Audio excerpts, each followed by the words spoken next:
അടുത്ത അധ്യയന വർഷം മുതൽ കൂടുതൽ വിപുലമായ സൗകര്യങ്ങളോട് കൂടി പെറ്റ് ഇന്റർനാഷണൽ പൂക്കോട്ടുംപാടം ഹൈസ്കൂളിന്റെ തൊട്ടടുത്ത പുതിയ കെട്ടിടത്തിലേക്ക് മാറുന്നു. Pet international high school road Pookkottumpadam. Phone 8943918334 8943918335. Amarambalam പാലത്തിന് സമീപം കക്കൂസ് മാലിന്യം തള്ളിയതായി പരാതി. കഴിഞ്ഞ ദിവസം രാത്രിയിലാണ് സംഭവം. അമരമ്പലം പാലം മുതലുള്ള ആളൊഴിഞ്ഞ സ്ഥലങ്ങളിൽ മാലിന്യം തള്ളുന്നത് പതിവായി മാറിയിട്ടുണ്ട്. പ്ലാസ്റ്റിക്, കോഴി വേസ്റ്റ് തുടങ്ങിയ മാലിന്യങ്ങളാണ് കൂടുതലായി ഇവിടെ തള്ളുന്നത്. കഴിഞ്ഞ ദിവസം രാത്രിയിലാണ് കക്കൂസ് മാലിന്യം തള്ളിയത്. ദുർഗന്ധം കാരണം യാത്രക്കാർക്ക് ബുദ്ധിമുട്ടായി മാറിയിട്ടുണ്ട്. സ്വകാര്യ വ്യക്തിയുടെ പറമ്പിലേക്ക് റോഡിൽ നിന്നും തുറന്നുവിട്ട നിലയിലാണ് മാലിന്യം തള്ളിയിട്ടുള്ളത്. പൂക്കോട്ടുംപാടം പോലീസ് സ്ഥലത്തെത്തി CCTV കേന്ദ്രീകരിച്ച് അന്വേഷണം ആരംഭിച്ചു.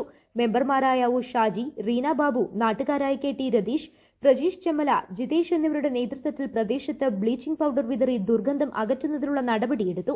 പ്രദേശത്ത് CCTV സ്ഥാപിക്കാനുള്ള നടപടി പഞ്ചായത്ത് അധികൃതർ സ്വീകരിക്കണമെന്ന് നാട്ടുകാർ പറഞ്ഞു. News bureau, Pookkottumpadam.